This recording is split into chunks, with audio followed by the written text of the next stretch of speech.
Today, I'm here with the legendary architect of India who has more than 40 years of experience. Apart this, if I talk about beyond the buildings and boardrooms, she is known for something rare. That the way she think, the way she lead and build, but she was not expected to. So, ladies and gentlemen, let's welcome architect Sonali Bhagwati. Architecture needs to be obviously much more creative. Yes. And I used to always love a lot of art. So I said, oh my God, my nemesis has come to haunt me again, you know. So, okay, I did that, but I suddenly said that, listen, this is not happening. And then suddenly I had this panic attack that am I going to remain illiterate or something? After spending 5 years in Ahmedabad and I spent a year in Paris, I was very heavily influenced by the modern era because we were in such close proximity with B.V. Doshi. He was like a mentor, guide. He was in and out of our lives. You were so know? lucky to work with him. Every line that you draw must have a story, must have a narrative. Why are you drawing it? What is your end game? So if you question yourself at all times, push yourself to find the answers. The moment I see anything which is well worked out, it actually gives me this great sense of pleasure. And it's like eating a good meal or something. What do you like the most, heritage or high-rise contemporary? You know, I did my thesis on heritage. So I think there is something about heritage which is part and parcel of me. But it is not to say that we have to go back to that. We have to be able to look forward. And yes, high rise is the way forward. So there is nothing wrong in it. Aesthetics, it's like different people have different aesthetics. So I cannot say mine is better than yours or yours is better than theirs, you know. So that is each one to themselves. But the principles have to remain. And when you lose that, then you are nowhere.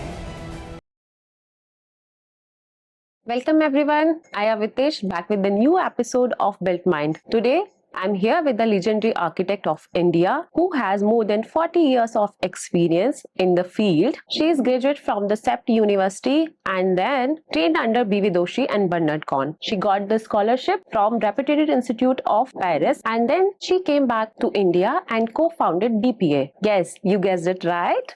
She is the co-founder of DPA.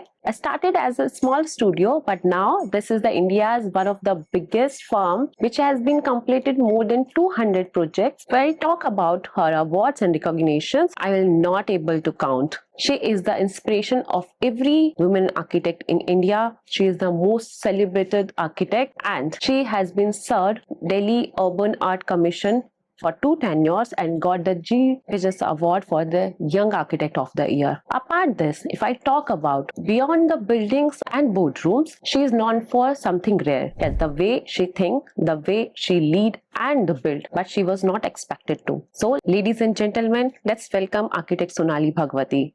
Hi ma'am, welcome to the show, and I would like to start with the first question that every architect has the turning point, right? When they see the world from the different window. What was your turning point and what inspired you the most to be the architect? As an architect, as a student. Both the things, because first you were the student and then became the architect. So being the student, what inspired you to took the admission in architecture? My journey to architecture school at CEPT is actually a story in itself, you know. So when I was in grade 12, when I was in school in Delhi, I decided to take the sciences because at that time you needed to have the sciences background to open the doors to many disciplines. Yes. When you did, the humanities, it did not open that many doors. So just to be on the safe side, I had taken the sciences. But the sciences were something which I really did not enjoy. It was like a pain in that sense. But with great difficulty, I did my grade 12 and I cleared everything. And then I said, okay, I want to apply for architecture school because in my mind thought that, it'll give me a break from all the sciences. Architecture needs to be obviously much more creative. Yes. And I used to always love a lot of art. As a child also, I used to go to Triveni. and I used to take art classes there. But at Triveni in those days, art classes were really very, very interesting because you actually did the class in the same studio as all the senior artists who would use that space as their base. So while we were learning our sketching techniques and coloring techniques, people like Khosa, Brutas, Vasundhara Tiwari, all these people would be coming and chatting with us, guiding you. We would go to their workspace and, chat with them as to what Wow. they were doing. That must be very, very It nice for you. was so nice. And, I think that whole experience of spending a couple of years at Triveni ignited my, sort of interest Yes. in art. Yeah. Then I would sit up all night, doing artworks with oil pastels or watercolors, not so much of pencil, but more oil pastels. Okay. And then eventually a lot of acrylic on canvas, So I loved it. And this was all before, it was during my school days. Yeah. So I somehow thought that architecture is going to be something taking forward this whole arty kind of a dreamy background that I had. But when I took a train and with a girlfriend, I went to Baroda Yeah. and I applied at the MS University. And when I took the entrance test there, it was all about math, physics, and chemistry, and whatever else that I didn't like. Okay. So I said, "Oh my God, my nemesis has come to haunt me again." So I did that, but I suddenly said that, listen, this is not happening. And then suddenly I had this panic attack that, am I going to remain illiterate or something? But then with my girlfriend, I got into a bus, went off to Ahmedabad because Ahmedabad was just a 2-hour bus journey. And I had family there. Yeah. So I went to Ahmedabad, and from the bus station itself, we got into a rick and we went to architecture school, Okay. CEPT. And when I walked in there, I just stood there and I said, wow, Yeah. this is what architecture is all about, Yeah. And I was only 17. Yeah. And I have always given Doshi Yeah. the credit Yes. of inspiring a 17-year-old to actually not only study architecture, but study it right there. Yeah. So that vibe inspired you most. It was the most amazing, awe-inspiring place I had been to, Wow. I had grown up in Delhi, in central Delhi, with all Lutyens around me, Yes, yes, yes. I lived in a Lutyens bungalow. My father's Supreme Court was another very heritage building. So I had actually, for me, my life was all that, which was all, I would say, the neoclassical, colonial influenced architecture. Yeah. Which was all to do with symmetry, proportions. So, though I did not understand it in a technical way, I understood it from a visual and a spatial point of view. But when I went to CEPT, it broke all that. Yeah. It was a complete destruction of the colonial era. And it was, in my mind, the advent of the new era, No. And I mean, concrete and the brick. And it's just something that fascinated me. That place was amazing. I fudged my parents' signature on the entrance form because they were overseas somewhere. Wow. And I took the exam, and the exam was all about creativity. Yeah. It was a very, very well worked out entrance exam, which really pushed your limits of imagination. And it pushed you to do things which you would not normally do. Yeah. And I got through, and that was Wow. it, That's so nice.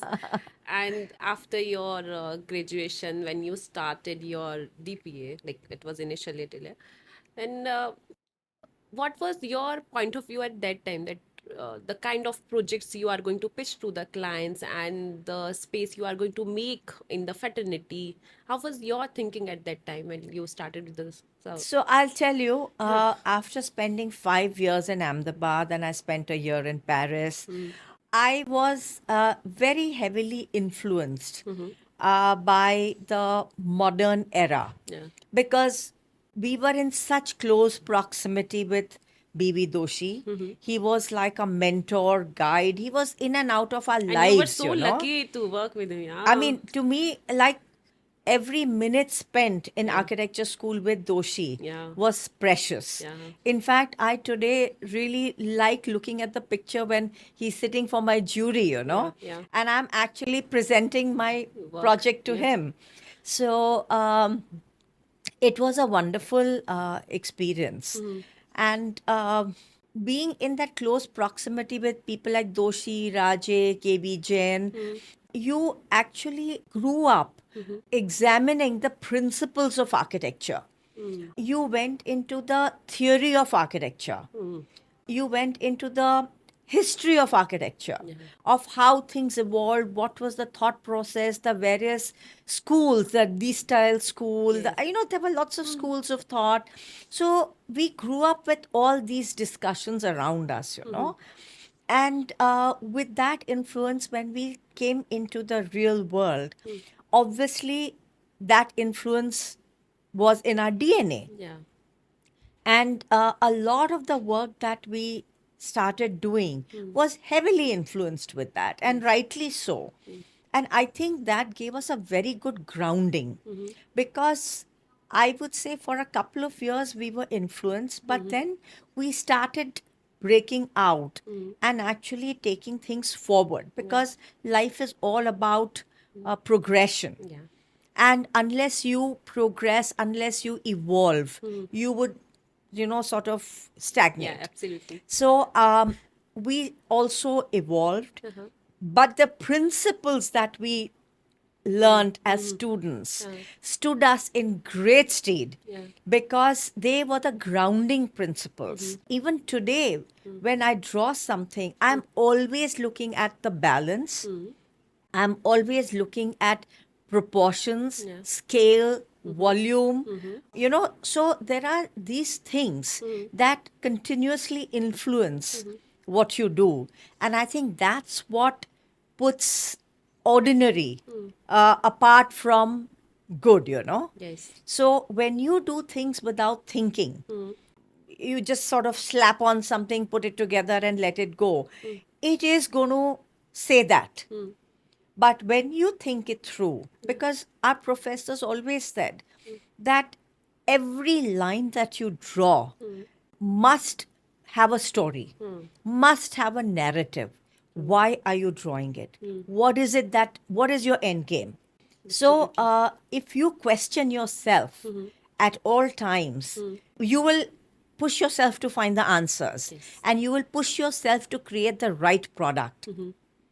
You know? Yes. So that is what sort of way of working. Yes. And I would say the principles have always remained. Yeah. Then only we can innovate things, the Yes, new things. yes. Yeah. So, ma'am, after decades of practice, awards, and leadership, has your definition of good architecture changed? I would say it is not a question of good architecture. It is when I travel, when both me and my partner Surab, we travel, we would spend, I would not even say 80%, probably 90% of our time only looking at architecture. Architecture, interior, and related things. I mean, we would take pictures of a good roadside detail, we would take details of edge details, terminations, proportions. I mean, our entire trips would have about 10% photographs which were personal Yeah. and 90% photographs which were professional, you know. And that's how our life was. Yeah. And we both loved doing that. It was something that we would first, any new place we would go, we would first look up what are the new projects. it is not the heritage that interested us that much as the contemporary. Okay. Because we always wanted to see where the contemporary was going. What was the evolution in contemporary architecture? And we would discuss it. We would be in a space, we would discuss the space, we would try and analyze it, we would try and reason with it to say why would something evolve, how could it have evolved. Eventually, it would come to software. What kind of software would help you create that? So, all our discussions It's all about architecture. was all about this. And not because we were forcing ourselves, it was because that's what gave us pleasure. Yeah. Like your happiness is all about It architecture. was I got all it. about, and every time we would see for me, every time I go and I see a good building or a good kind of a precinct development or a community space or a good interior. I mean, architecture is not only about a built form, it's about external space, community, place making, to precinct development, to a building, to an interior. Yeah. The moment I see anything which is well worked out, it actually gives me this great sense of pleasure, And it's like eating a good meal or something.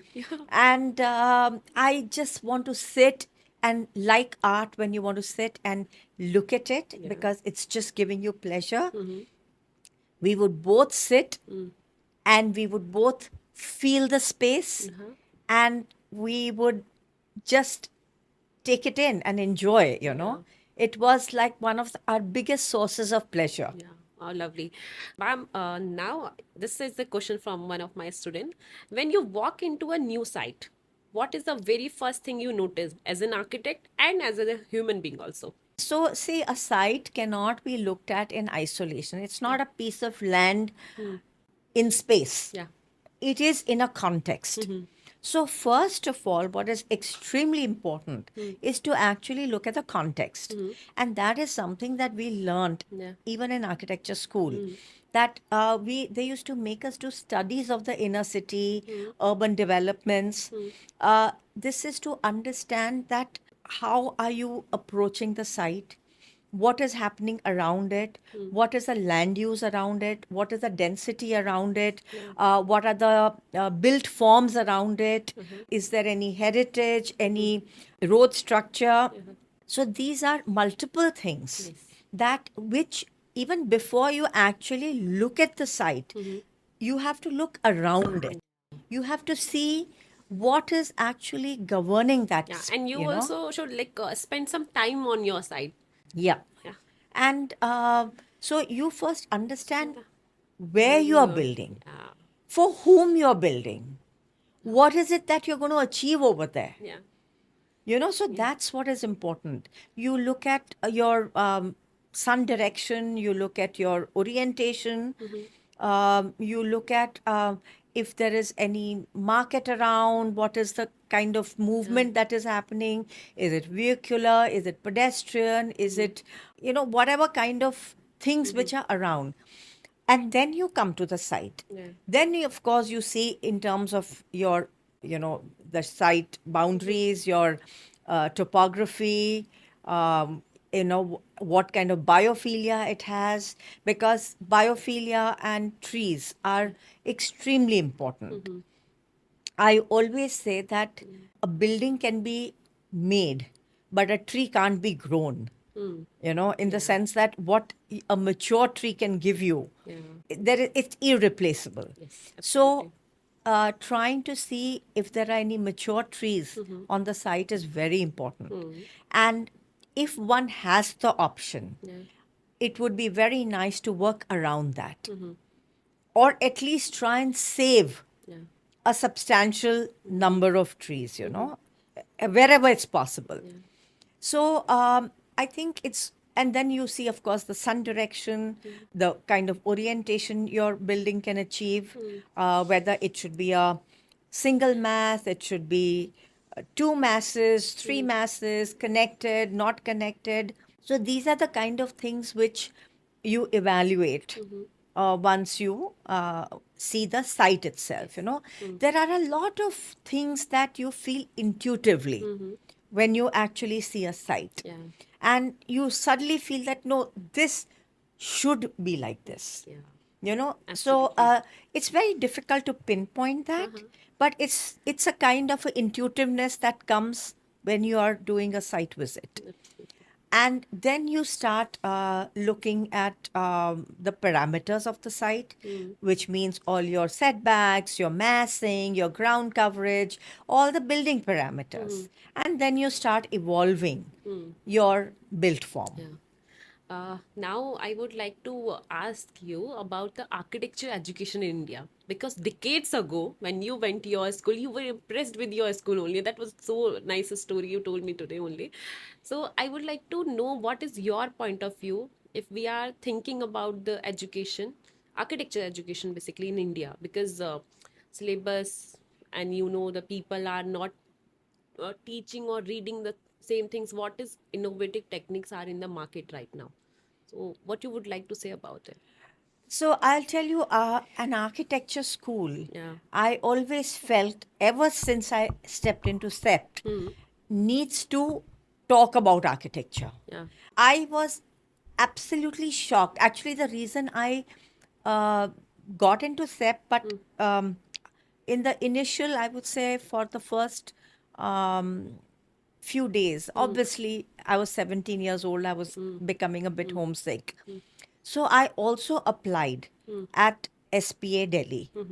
And I came back to Delhi to do the exam. But when I went into SPA, I got a rude shock because I said, this is not the place to study architecture, no matter how good the school was. Yeah. But if the school doesn't talk, if the environment doesn't talk to you, I felt that it left you wanting. Yeah. So that was, I think, one of the most important things that an architecture school needs to talk of architecture. It's only then it will inspire Yes. the students Yes. to achieve something, to do something more. So that is number one. And I would say that most schools today are not falling in that category. A lot of the schools are very ordinary in terms of architecture. They are just standard buildings, corridors, classrooms, and whatnot. Yeah. So architecture school needs to have, I would say, that openness. The education at SEPT was indoors and outdoors. In the studios, of course, you actually sat and in our days, there was no computer, so we actually were sketching and drawing. But then, the moment you stepped out, you came across all your seniors and juniors. And the system was that each batch helped all the other batches during the submission time. So you may be helping a batch senior, a batch junior. You help them do the drawings. You help them render. Everybody helped each other. So as a result, there was so much of sharing of knowledge and thoughts at every level. I think we learned as much from our seniors as we did from our professors. So I think that openness and the free thought was also another thing that the school promoted. The system being followed over there promoted. Yeah. And I think that is missing. I think today, even in SEP, that is missing, because the moment you make your education structured and sort of more confined, you are also confining your thoughts and you're confining your mind. Yeah. And now today, of course, we have the screen in front of us. So that actually can be another confining factor because you will only start looking at the screen and you start looking at the world through your screen. But you stop looking at the world around you. Yeah. So that's important, Yeah, interesting fact, So yes. it is important to keep a balance. Yes. I'm not saying screen is very important today. But to keep a balance is also equally important. So these are the kind of things that I feel any architectural school needs to have. If you could write a letter to the young generation of the architects, what would be the first sentence? Let your mind free. Free your thoughts, free your mind, uh, and do not get restricted Yeah. as your first thoughts. And that's why I still promote sketching. I promote sketching. Of course, today we all sketch on our iPads. I call it our new magic slate. But I think when you doodle, when you sketch, it lets your mind go free. And that's very important for an architect. To draw lines sometimes which you don't know what it's going to lead to. And sometimes by drawing many things, some things will emerge. Yeah.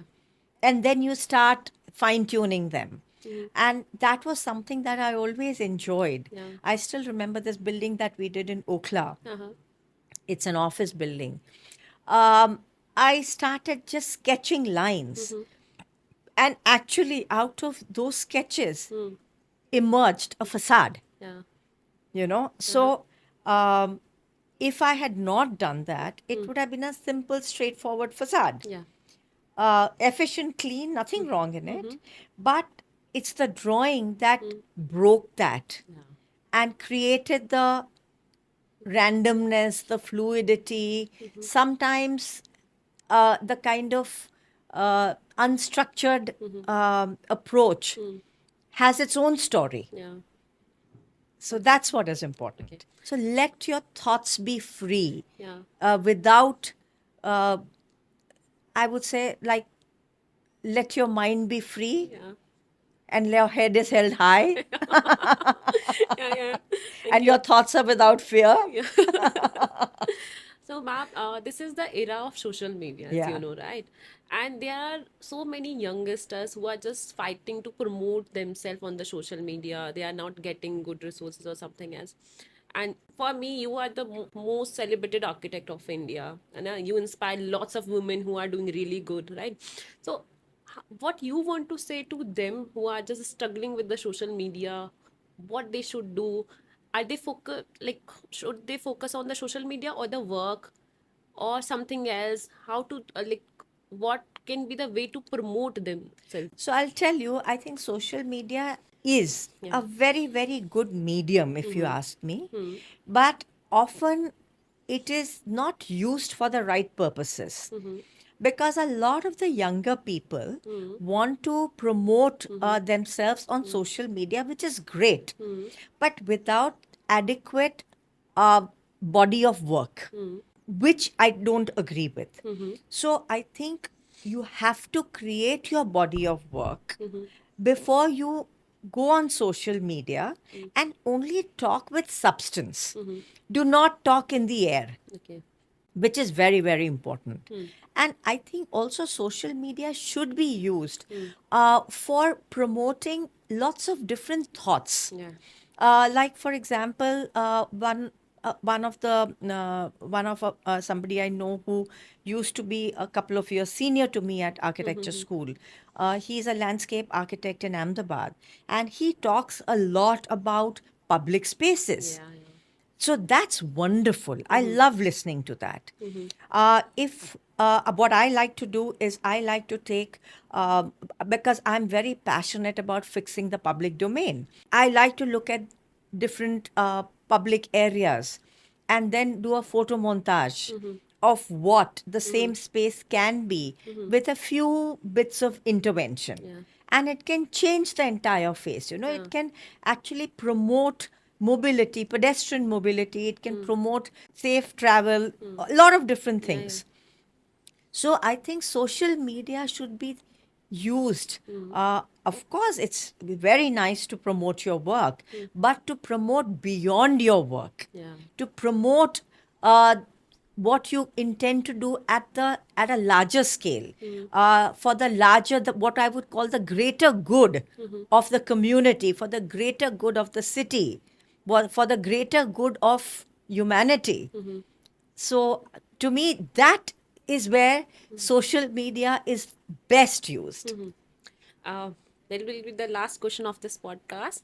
So, when the Indian history will be written after 50 years from now, what do you hope your contribution will represent? I mean, we would like to be like you. What do you want in the Indian history?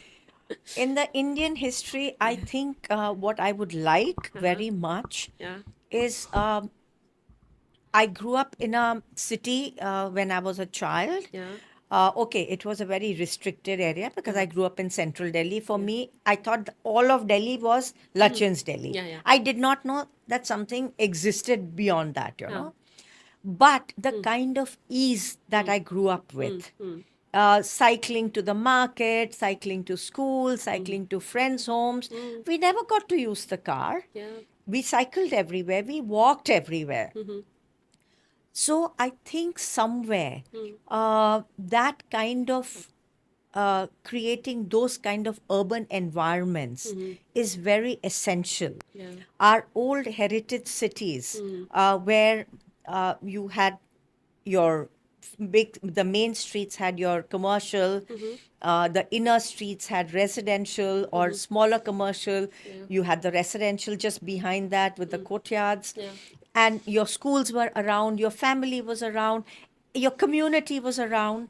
Everything was sort of walkable, you know. I think there is a lot to learn from that. Today, I think in a way, what we are doing with mixed use developments is precisely that. We are trying to create communities where commercial, residential, social, all the spaces are in a community. And I think that is the kind of history one needs to write as to fix our cities to create safe, walkable, inclusive urban environments. Use low energy, Yeah. use clean energy, and create. So if you don't really need to use the car 50% of the time, then you will by default be saving energy. You are Yes. by default reducing the carbon footprint. I bought a cycle to cycle from home to work because my office is only 2.5 kilometers away. But I went not even halfway, but took a U-turn and came back because I did not know if I can survive that road. Yeah. So I'm just saying that these are the kind of issues that we need to address, recreate, or sort of bring back the safety Yeah. of our cities of 50s, 60s, 70s. Yeah. Uh, I got it. Yeah. and that's the kind of history. Yes. And, create low energy footprint in a simplistic way. Lovely. So, ma'am, now this is the last segment of the show where we are going to have rapid fire. So, I hope you are ready. Okay. So, one word that defines architecture. Joy. Oh, yeah. One architect, living or historical, you wish you could have had dinner with.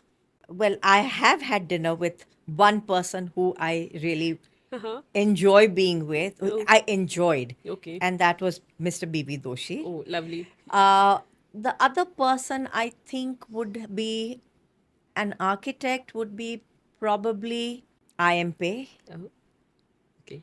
and a non-architect Uh-huh. who I have always found to be extremely exciting, a designer but Yeah. not an architect, was Alexander McQueen. Oh, Yeah. oh, lovely. I thought he was quite Amazing. something. Oh. One building in India every architecture student must visit.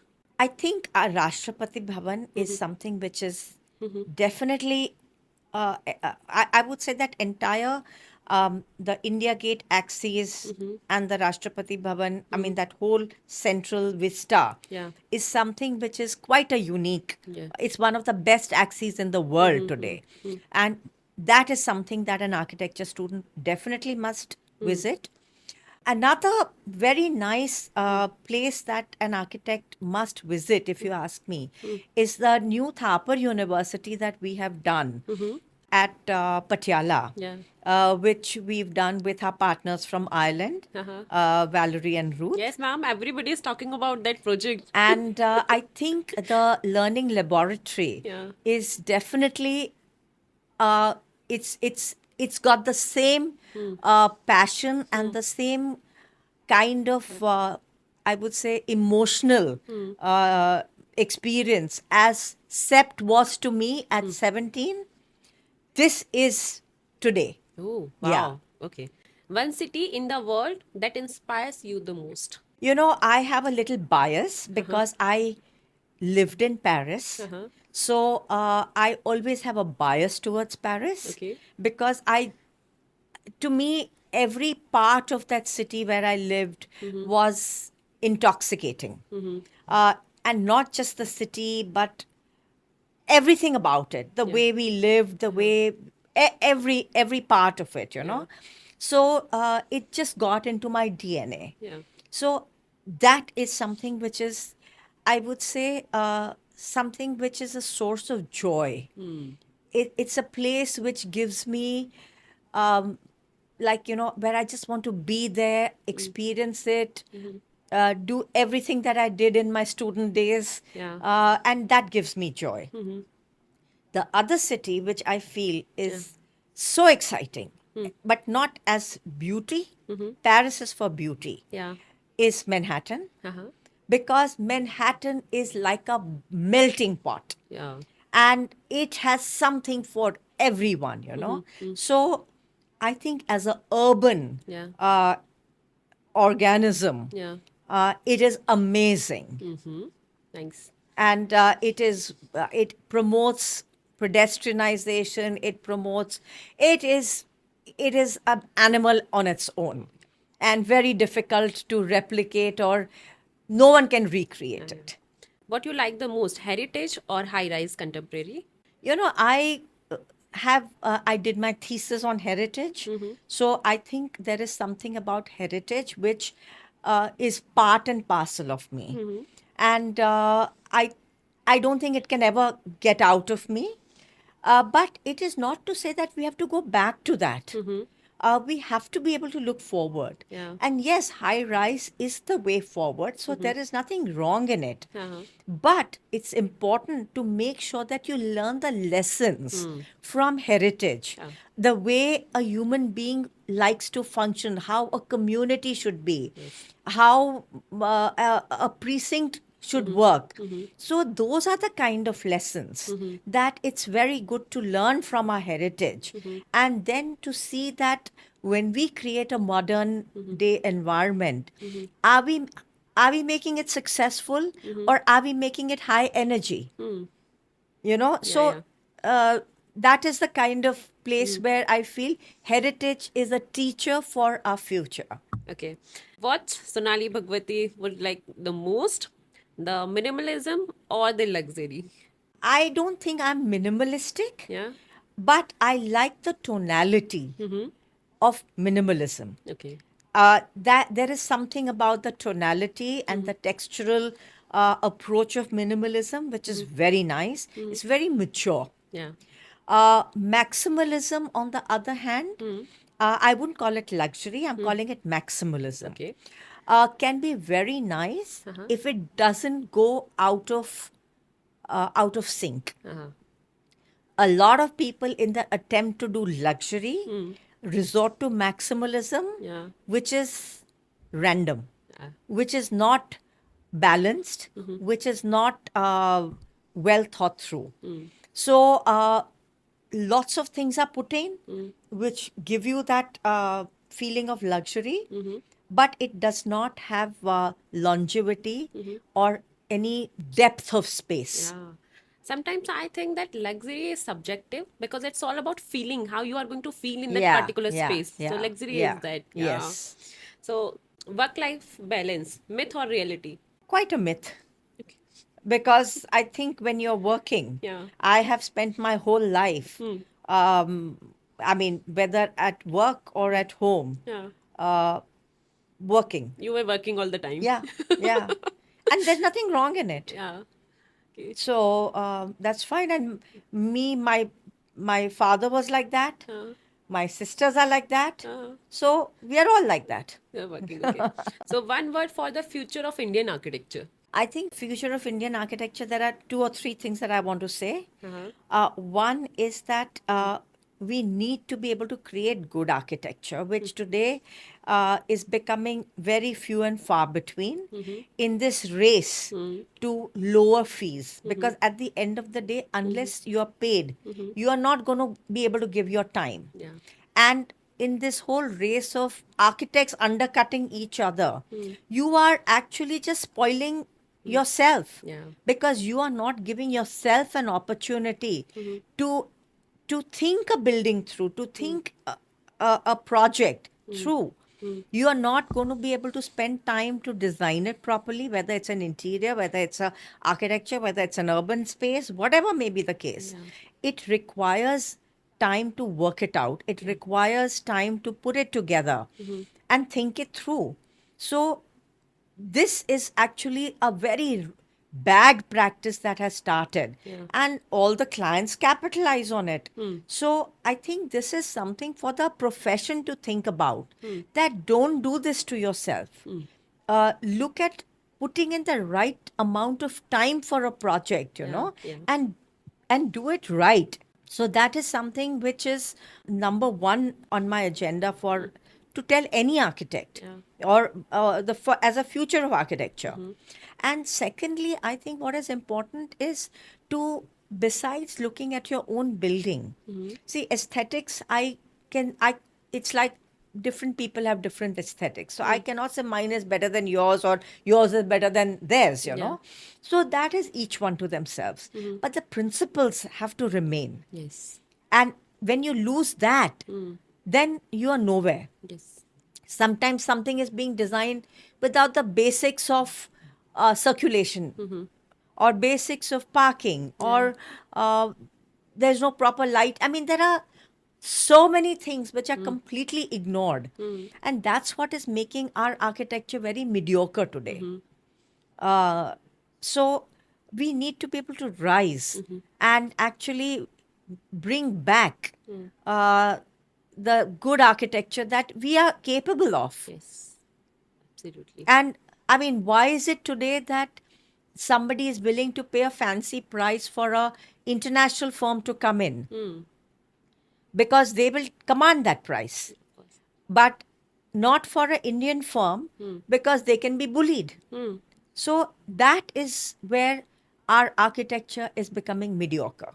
Yes, absolutely. So, on that note, I would like to say thanks to you, ma'am, for being here with us. And I asked so many questions to you, and I got so much inspiration also, and the insights, how you think, how you worked in that way. And yes, you are very lucky because you had so many great teachers and the architects you worked really nice. And I'm so happy you came here. This is like for the students and the young generation who is struggling to understand architecture and everything. So I'd like to say thank you, and thanks to you all for being with me. Thank you so much. Thank you.